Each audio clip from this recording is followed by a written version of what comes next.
ডুবে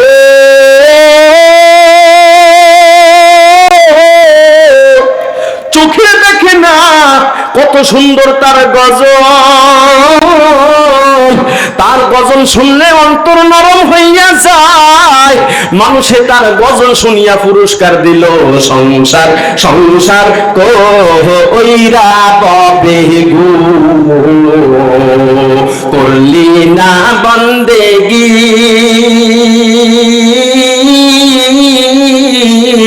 কিভাবে কাটাইবি রে মন কবরের জিন্দিগি ওরে ওরে জীবন গুনায় গুনায় গেল রে।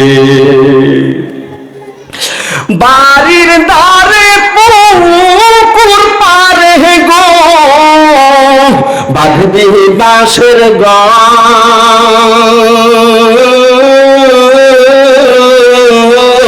ভাই নাই রে তোর বান্ধব নাই রে, কে নিবে খবর রে ওরে জীবন গুনায় গুনায় গেল রে।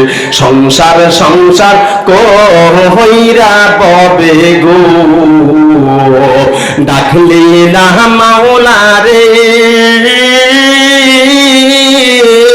কিভাবে কাটাইবি রে মন কবরের জিন্দিগি ওরে ওরে জীবন গুনায় গুনায় গেল রে। ফজর গেল ঘুমের ঘরে গো, জোহর গেল কাজে,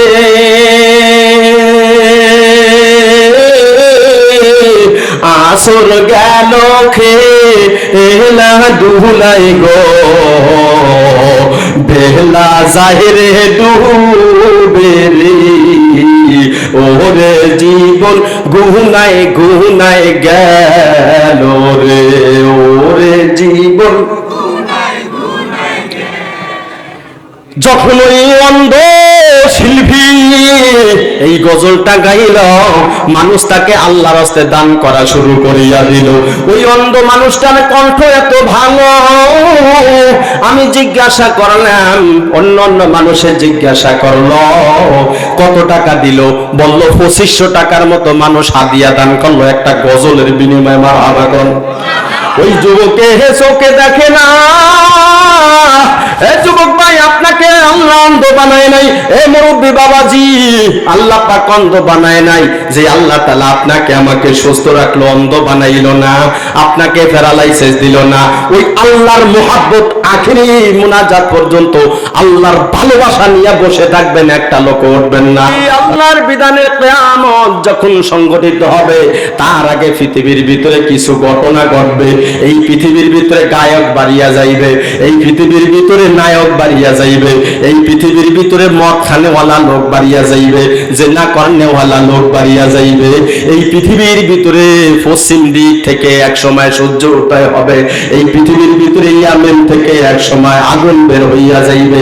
দাজ্জাল ইয়াজুজ মাজুজ পৃথিবীর ভিতরে আবির্ভাব হবে।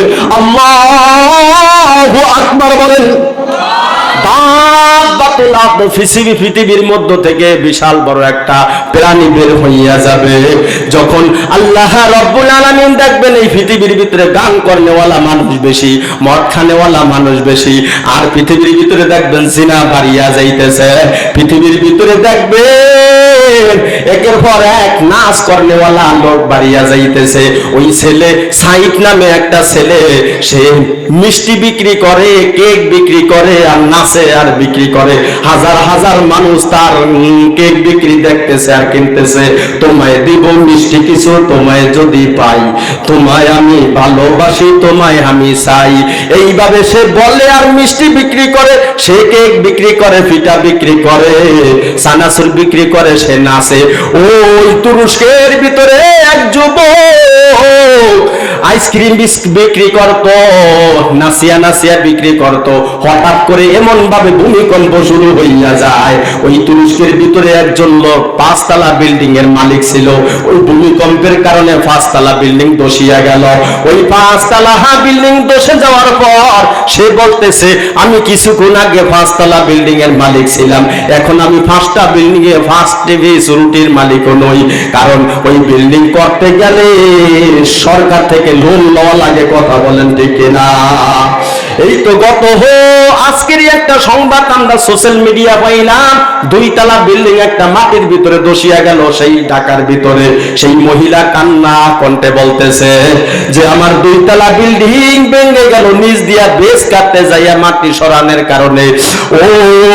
ওই ঢাকা শহরের ভিতরে ভূমিকম্প যখন শুরু হইয়া গেল, উপর থেকে বিল্ডিং ভাঙ্গিয়া ভাঙ্গিয়া নিচে পড়তেছে। আমি বসুন্ধরা মাদ্রাসায় পড়া অবস্থায় বিশাল বড় গম্বুজ দেখলাম। ওই গম্বুজটা পর্যন্ত ভূমিকম্পের কারণে এইভাবে গম্বুজটা সরিয়া বিল্ডিং এর সঙ্গে বাজিয়া রইল। ওই গম্বুজটা আমি যখন ছিলাম তখনও দেখলাম এইবার ভূমিকম্পের সময় গম্বুজটা এইভাবে সরিয়া বিল্ডিং এর সঙ্গে বাজিয়া রইল। ও মুসলমান আল্লাহর গোলাম, এই পৃথিবীর ভিতরে 3টা বড় বড় ভূমিকম্প হবে। একটা হবে পূর্ব দিকে, যেই ভূমিকম্পের কারণে পূর্বের সব গাছগাছালি এবং বিল্ডিং সহকারে মাটির নিচে ডুবিয়া যাইবে। পশ্চিমে একটা ভূমিকম্প হবে, ওই ভূমিকম্পের কারণে পশ্চিমে সব বিল্ডিং সহকারে মাটির ভিতরে ঢুকিয়া যাইবে। আর পৃথিবীর মাঝখানে একটা ভূমিকম্প হইবে। এই ভূমিকম্পের কারণে পুরা পৃথিবীর ভিতরে এই মাঝখানে যত বিল্ডিং, গাছপালা, মসজিদ, বাড়িঘর সব কিছু ঢুকিয়া যাইবে। আল্লাহ পাক ইসরাফিল আলাইহিস সালামকে বলবে, তুমি ফু দাও। ইসরাফিল আলাইহিস সালাম যখন ফু দিবে, পাহাড় গুলা উঠতে থাকবে আর বিল্ডিং গুলা উঠতে থাকবে। এক পর্যায়ে সব জমিনের ভিতরে গ্রাস হয়ে যাবে, সব প্রাণী মারা যাবে, স্বয়ং যিনি ইসরাফিল আলাইহিস সালাম পর্যন্ত মারা যাইবে। আল্লাহু আকবার বলেন। আবার আল্লাহ রাব্বুল আলামিন বলবেন, ইসরাফিল তুমি জীবিত হয়ে যাও। ইসরাফিল আলাইহিস সালাম যখন জীবিত হয়ে যাবে, তখন আল্লাহ বলবেন আবার ফু দাও। ফু দেওয়ার সঙ্গে সঙ্গে আদম নবী থেকে শুরু করে এই পর্যন্ত যত মানুষ আছে সব পৃথিবী থেকে উপরে উঠিয়া যাইবে। সম্পদগুলো, খনিজ সম্পদগুলো উপরে উঠিয়া যাইবে। এখন খনিজ সম্পদে ডাক দিয়া বলবে, পৃথিবীর ভিতরে যত সম্পদ আছে সব সম্পদ ডাক দিয়া বলবে, এই সম্পদের জন্য মারামারি করলা, নামাজ ছাড়িয়া দিলা, বাড়ি গাড়ি সব কিছু করলা, তার কত সম্পদ লাগবে না। يومئذ تحدث أخبارهم بأن ربك أوحى لها। সব খবর জানাই দিবে। আজকে শীতের ভিতরে যে বসে রইলেন, আল্লাহ রাব্বুল আলামিন বলেন জমিন আপনার পক্ষ হইয়া, আপনার পক্ষ হইয়া, আপনার পক্ষ হইয়া সাক্ষী দিবে। আল্লাহু আকবার। وتكلمنا أيديهم وتشهد أرجلهم بما كانوا يكسبون। হাত কথা বলবে, আল্লাহু আকবার বলে। আর আপনার বিপক্ষে পক্ষে পা সাক্ষী দিবেন। দেখেন, পা দিয়া হাঁটিয়া হাঁটিয়া আল্লাহর কোরআন শোনার জন্য যারা উপস্থিত হইতেছেন, আপনার পক্ষ হইয়া পা আপনার পক্ষ হইয়া সাক্ষী দিবে। যারা হাত দিয়া অন্যায় জিনিস ধরলেন, ওই হাত আপনার বিপক্ষে সাক্ষী দিবে। অতএব যা কিছু করি না কেন সব কিছুতে আপনার বিপক্ষে সাক্ষী দিবে। আল-ইয়াউমা নাখতিমু আলা আফওয়াহিহিম, আল্লাহ বলেন তোমার মুখের উপর মোহর মেরে দেওয়া হবে। মুখে আমরা কথা বলি, আল্লাহ বলেন তোমার হাত কথা বলবে। বলেন আল্লাহ ইচ্ছা করলে জমিনকে দিয়া কথা বলাইতে পারে কিনা? যেহেতু মুখে, শরীরের ভিতরে অনেক অঙ্গ প্রত্যঙ্গ আছে, আল্লাহ পাক কান দিলেন শোনার জন্য, মুখ দিলেন বলার জন্য, ব্রেন দিলেন ব্রেন খাটায় ভালো মন্দ বিবেচনা করার জন্য। কেন দিলেন? আল্লাহ রাব্বুল আলামিন বলেন তোমাদেরকে দলে দলে বিভক্ত করা হবে। ইয়াউমাইযা ইয়াসদুরুন নাসু আশতাতান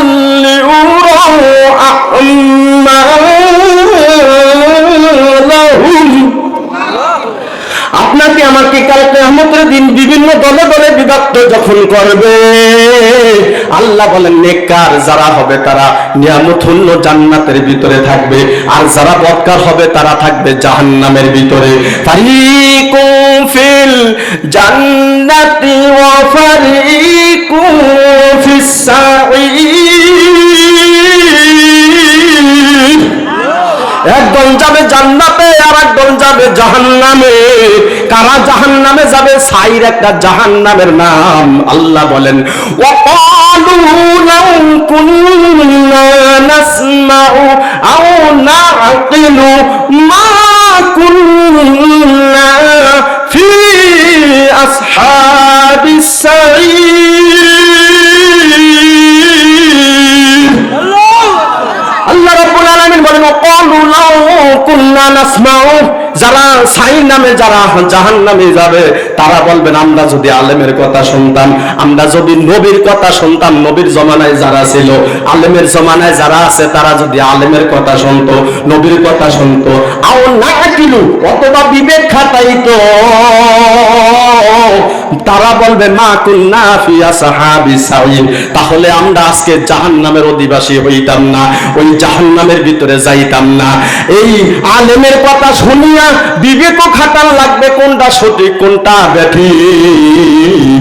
আল্লাহ বলেন ফামান ইয়ামাল মিসকালা যাররাতিন খায়রান ইয়ারা, ও বান্দা মিসকালা যাররা, যাররা পরিমাণ যদি তুমি যদি নেক আমল করো, ইয়ারাহু তা তোমাকে দেখানো হবে। আল্লাহু আকবার বলেন। ওয়ামান ইয়ামাল মিসকালা যাররাতিন শাররান ইয়ারা, তুমি যদি জাররা পরিমাণ গুনাহ করো, সেই জাররা পরিমাণ গুনাহ তোমাকে দেখানো হবে। এখন বলেন গুনার কাম করব না, নেকের কাম ছাড়ব না। বলেন গুনার কাম করব না। মুফতি আলী হোসেন রহমাতুল্লাহ আলাইহি খুলনা যারবারে হুজুরের ব্যয় মাওলানা রফিকুল ইসলাম হুজুরের মাদ্রাসায় প্রতি বছর আসিয়া ওয়াজ করত। ওই হুজুরে বলতো মুসল্লিদেরকে, মাহফিলে শ্রোতাদেরকে পড়াইতো, বলেন গুনার কাম করব না, নেকের কাম ছাড়ব না। মানতে হলে জানতে হয়, জানতে হলে খুঁজতে হয়, খুঁজতে হলে বুঝতে হয়। কথা বলবেন ঠিক না? আল্লাহর ওলি একজন খাঁটি আলেম ছিল, মাওলানা রফিকুল ইসলাম সাহেবের বড় সাহেব জাতা মুফতি রায়হান হুজুরের কাছে আপনাদের হাফেজ সাইফুল হুজুরের ছেলে মেয়ে দেওয়াস, ওনার আত্মীয় স্বজন। আমি হুজুরের মাদ্রাসায় যখন 11 মাস পড়াইছিলাম, ওই সময় হুজুরের সঙ্গে আমার একবার ওয়াজ করার তৌফিক হয়েছে, আলহামদুলিল্লাহ বলেন। ওই মুফতি আলী হোসেন হুজুর আজকে দুনিয়াতে নাই, মাওলানা মুফতি শফি রহমাতুল্লাহ আলাইহি দুনিয়াতে নাই, ওই জুনায়েদ বাবুরির উপরে দুনিয়াতে নাই, গোরস্তান ওই আজিজিয়া মাদ্রাসার মুফতি খালেক সাহেব দুনিয়াতে নাই, ওই মাদ্রাসার আব্দুল খালেক সাহেব সিদ্দিক সাহেব দুনিয়াতে নাই, আমার মাদ্রাসা ওই নাসির মাঝি মাদ্রাসার ওস্তাদ মাওলানা আবুল বশার সাহেব ওই রতনপুর বাজারের লগে যারবারে উসুলুস শাসি আমাদেরকে পড়াইলেন, আমার ওস্তাদ দুনিয়াতে নাই, আমার মা দুনিয়াতে নাই, কার আব্বা দুনিয়াতে নাই, আমি আব্বা দেখতে চাই। হুজুর আমার আব্বা দুনিয়াতে নাই, একটু দোয়া করিও হুজুর, আমার মা নাই, আপনার মান কার আব্বা নাই, মা নাই, মা নাই কার হাতটা দেখান। আজকে মায়ের জন্য একটু দোয়া করি, রব্বে কারীম, মা বহু কষ্ট করিয়া লালন পালন করলো, যার মা নাই আব্বা নাই তুমি এখনই মাফ করিয়া দাও রে মালিক। ফামান ইয়ামাল মিসকালা যাররাতিন খায়রান ইয়ারা ওয়া মান ইয়ামাল মিসকালা যাররাতিন শাররান ইয়ারা, যেই ব্যক্তি যাররা পরিমাণ গুনাহ নিয়ে আল্লাহর কাছে উপস্থিত হইবে, ইয়ারাহু তাকে দেখানো হইবে। যাররার কোনো ওজন নাই। আপনি আমি গোসল করিয়া যখন কাপড় ছিড়িয়া একটা জারা মারি, দেখবেন দুয়ার মতো কিছু পানি উড়িয়া যায়, ওই একটা অংশকে বলা হয় যাররা। ওই যাররা পরিমাণ কেউ যদি গুনার কাম করে তাও তাকে দেখানো হবে। এই গুনাহার কাম করিয়া যদি আল্লাহর কাছে যায় তাহলে তার কোনো মাফ হবে না। গুনার বোঝা মাথায় লইয়া কান্দেছি, মাফ করিয়া দেন গো মাওলা ইলাহি। বলেন গুনার বোঝা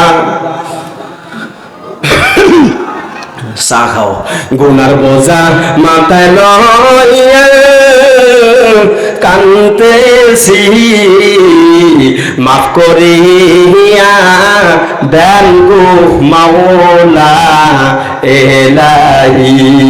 গুনার বোঝা মাথায় লইয়া কান্দেছি, মাফ করিয়া দেন গো মাওলা ইলাহি। কলের মাধ্যমে আপনার আমার জন্য 950 ফিট দূরে যাইয়া যখন পানিটাকে একেবারে পরিষ্কার পানিটাকে উঠায়, ওই পানিটার ভিতরে কোনো ময়লা নাই, ওই পানিটার ভিতরে কোনো গন্ধ নাই, কত সুন্দর মজাদার পানি আপনাকে আমাকে খাওয়ায়, কোনোদিন পানির বিল চাইল না। আল্লাহ পাক আপনাকে আমাকে যে ফ্যান দিয়া বাতাস খাওয়াইতেছি, এই বাতাস ছাড়াও দুনিয়ায় দেখবেন বাতাস লাগলে গরমের ভিতরে ভালো লাগে না খারাপ লাগে? একটু ভালো লাগে। দুনিয়ার ফ্যান চালাইলে বিল নেয়, আল্লাহ পাক বান্দার জন্য বাতাস দিয়া দিল, কোনদিন বাতাসের বিল চাইল না। আল্লাহ পাক বান্দার জন্য অক্সিজেন দিয়া দিল, কোনদিন অক্সিজেনের টাকা চাইল না। যে অসুস্থ হাসপাতালে নেয় তাকে অক্সিজেন কিনিয়া তার মুখের ভিতরে ঢোকাইতে হয়। আমাদের প্রধানমন্ত্রী কয়েকবার, এই বাংলাদেশের একজন প্রধানমন্ত্রী ছিল মহিলা, তিনি অসুস্থ হইয়া অক্সিজেন দেওয়া অবস্থায় আছে, লক্ষ লক্ষ টাকার অক্সিজেন ব্যবহার হইতেছে, আর মালিকে কত সুন্দর হাওয়া বাতাস দিয়ে আপনাকে আমাকে অক্সিজেন দিতেছে। জোরে বলেন কোনদিন কি বিল চাইছে? যেই মালিক আপনাকে আমাকে অক্সিজেন দিল বিল চাইল না, যেই মালিক আপনাকে আমাকে সূর্যের আলো দিল বিল চাইল না, যেই মালিক আপনাকে আমাকে চাঁদের আলো দিল বিল চাইল না, যেই মালিক আপনাকে আমাকে আরামের জন্য সব কিছু দিয়া দিল বিল চাইল না। একটা চক্ষু কারো গেলে গিয়া কিনিয়া লওয়া লাগে, কেউ বিক্রি করতে চায় না। চোখের কত দাম। আল্লাহ পাক আপনাকে আমাকে মুখ বানাইলো, আপনাকে আমাকে বোবা বানাইলো না। আল্লাহ পাক আপনাকে আমাকে কান দিল, বহিরা বানাইলো না।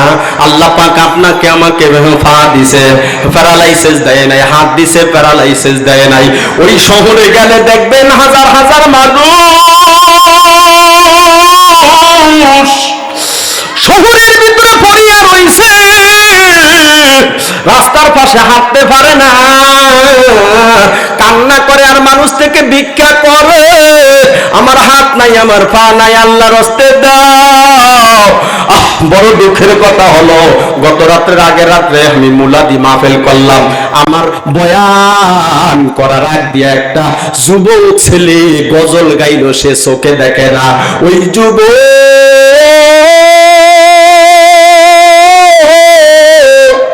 চোখে দেখে না, কত সুন্দর তার গজল, তার গজল শুনলে অন্তর নরম হইয়া যায়। মানুষে তার গজল শুনিয়া পুরস্কার দিল, সংসার সংসার কইরা ববে গো, করলি না বন্দেগি,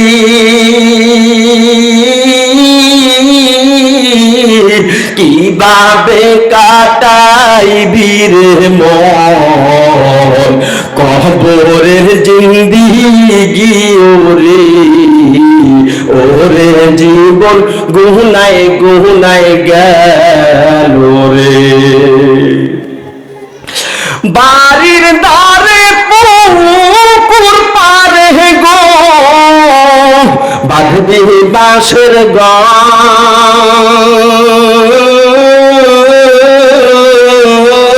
ভাই নাই রে তোর বান্ধব নাই রে কে নিবে খবর রে ওরে জীবন গুনায় গুনায় গেল রে সংসার সংসার কইরা ববে গো ডাকলে না মাওলা রে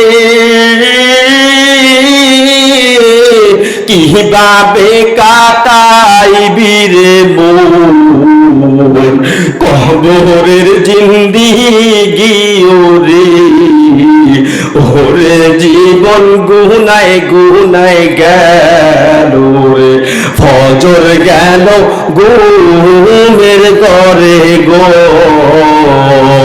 জোহর গেল কাজে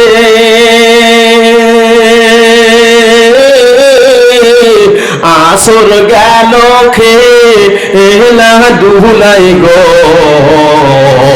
বেলা জাহিরে ডুবে রে ওরে জীবন গুনায় গুনায় গেল রে ওরে জীবন যখন ওই অন্ধ শিল্পী এই গজলটা গাইল মানুষ তাকে আল্লাহর রাস্তে দান করা শুরু করিয়া দিল ওই অন্ধ মানুষটার কণ্ঠ এত ভালো আমি জিজ্ঞাসা করলাম অন্য অন্য মানুষের জিজ্ঞাসা করলো কত টাকা দিল বলল 2500 টাকার মতো মানুষ হাদিয়া দান করলো একটা গজলের বিনিময়ে মারহাবা কর ওই যুবকে চোখে দেখে না যুবক ভাই আপনাকে আল্লাহ অন্ধ বানায় নাই মুরব্বী বাবাজি আল্লাহ পাক অন্ধ বানায় নাই যে আল্লাহ তাআলা আপনাকে আমাকে সুস্থ রাখলো অন্ধ বানাইলো না আপনাকে প্যারালাইসিস দিল না ওই আল্লাহর মুহাব্বত আখিরি মুনাজাত পর্যন্ত আল্লাহর ভালোবাসা নিয়ে বসে থাকবেন একটা লোক উঠবেন না রাত বেশি করব না যত রাত বেশি হয় দেখবেন আল্লাহর রহমতের দুয়ার খুলিয়া যায় এই দুনিয়ার ভিতরে দেখবেন রাত যত গভীর দোকান বন্ধ করে দোকানওয়ালা বাড়িতে চলে যায় রাত যত গভীর হয় মিল ফিটুরের দুয়ারগুলা বন্ধ করিয়া দেয় আমরা মাহফিল করিয়া রাত্র 2টা 3টায় রাস্তায় যখন হাঁটি সারাদিন দেখতাম মানুষ আর মানুষ গভীর রাত যখন হয়ে যায় সব খালি আর খালি কিছু কুকুর হাঁটতেছে ওই কুকুরের দিকে ওই ভারতের জমিনে আল্লাহরে কলি ফজর নামাজ পড়িয়া ইশাক নামাজ পড়িয়া মোনাজাত করিয়া যখন বাইর হইল হঠাৎ করে একটা কুকুরের দিকে নজর পড়িয়া গেল ওই কুকুরটা হার পথি যখন আল্লাহর ওলির নজর পড়িয়া গেল কুকুরটা হাঁটা দৌড়ান শুরু করে দিল ওই কুকুরের পিছনে পিছনে অন্য অন্য কুকুর দৌড়াদৌড়ি করতেছে বললেন এই কুকুরটার পিছনে সব কুকুর দৌড়ায় কেন বললেন আল্লাহর ওলির নজর ওই কুকুরের উপর পড়ার কারণে কুকুরের সম্মান বাড়িয়া গেল আল্লাহরে খাস বান্দা হাঁটতেছে রাস্তা দিয়া হঠাৎ করে কোরআনের তেলাওয়াত তারা কানের ভিতরে আসতেছে আল্লাহর ওলি ব্রেক হইয়া গেল দাঁড়ায় গেল আশপাশে কোনো মানুষ দেখে না মানুষ না দেখার পর সে কাশওয়ালা ছিল দিল খোলা ছিল চক্ষু বন্ধ করলে মহান আল্লাহ তাকে লাদুন্নি ইলমে লাদুন্নি দান করলো তাকে কাশফ দান করলো যখন চক্ষু বন্ধ করিয়া ধ্যান খেয়াল করলো শুনতেছে আল্লাহর কালামের তেলাওয়াত কবর থেকে বের হইতেছে কবরওয়ালার কাছে যাইয়া বলল এই কবরবাসী কত বার কোরআন শরীফ কবরের ভিতরে তেলাওয়াত করলে বললেন একবার নয় দুইবার নয় 5000 বার আল্লাহর কোরআন আমি কবরের ভিতরে খতম করছি জোরে বলেন কয় হাজার বার এই কথা শুনিয়ে আপনারা কি সুবহানাল্লাহ বলেছেন আবার বলেন আল্লাহর ওলিকে কবরওয়ালা ডাক দিয়া বলল আল্লাহর ওলি আপনি যে সুবহানাল্লাহ বললেন, এই সুবহানাল্লাহর যে কত সওয়াব, আপনার ওই সওয়াবগুলো লেখার জন্য ফেরেশতা নিযুক্ত হয়ে গেল। কিরামান কাতিবিনা ইয়ালামুনা মা তাফআলুন।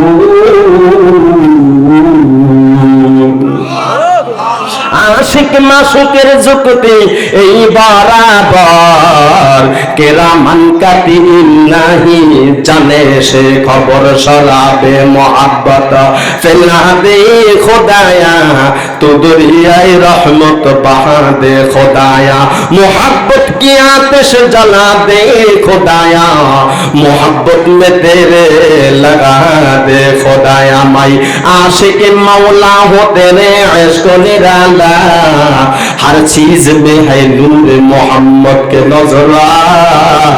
अल्लाह वली के कब्र वाला डाक दिया बोललेन अल्लाह वली আপনি যে একবার সুবহানাল্লাহ বললেন, ওই সুবহানাল্লাহর সওয়াব আপনি আমাকে দিয়া দেন, আর 5000 বার কোরআন খতমের সওয়াব আপনি নিয়ে যান। অতএব আমি কবরে থাকার পর যতবারই কোরআন খতম করলাম কোনো সওয়াব হয় নাই। দুনিয়ায় সুবহানাল্লাহ বললে যেই সওয়াব, কবরে 5000 বার কোরআন শরীফ পড়লে কোনো সওয়াব নাই। এই দুনিয়াটা হলো সওয়াব কামাই করার জায়গা, আর দুনিয়া মাজরাআতুল আখিরাহ, দুনিয়া হলো আখিরাতের শস্য ক্ষেত্রে। যুবক ও মুরব্বী বাবাজি, অন্তরটা নরম করিয়া দেন। আজকে আমরা সবাই মিলিয়ে কান্না করি। এই পৃথিবীর ভিতরে মানুষের একটা কিয়ামত আছে, ওই কিয়ামতের আগে পরকালে, এই কিয়ামতের পর পরকালে একটা কিয়ামত হবে। ওই পরকালের কিয়ামত হবে একত্রিত অবস্থায়, আর দুনিয়াতে একটা কিয়ামত হবে এককভাবে। সেই কিয়ামতটা হবে মরণের সময় একটা কিয়ামত।